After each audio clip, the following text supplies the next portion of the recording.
अस्सलाम वालेकुम नाजरीन, मैं हूं अरूज हसन और मैं हूं अली अहमद। आप देख रहे हैं JN न्यूज।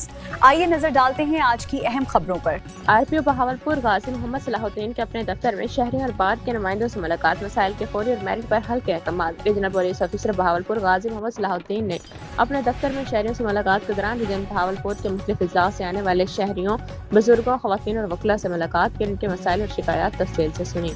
इस मौका पर बार एसोसिएशन के अहदेदारान और वकला ने भी RPO से मुलाकात की, अपने मसाइल से आगाह किया। RPO गाजी मोहम्मद सलाहुद्दीन ने मामले का फौरी नोटिस लेते हुए DPO बावनगर से टेलीफोनिक रब्ता किया, हिदायत जारी की कि मुतल्लिका मामले पर एक कमेटी तश्कील देकर इसे कानून और मेरिट के मुताबिक जल्द अज जल्द हल किया जाए।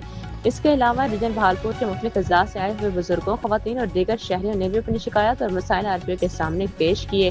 RPO ने तमाम दरख्वास्तों का बगौर जायजा लेते हुए मुतल्लिका अफसरान को हिदायत जारी की कि हर शिकायत को मुकम्मल शफाफियत, कानून और मेरिट के मुताबिक मुकर्ररा वक्त में निपटाया जाए और साइलिन को फौरी रिलीफ फराहम किया जाए।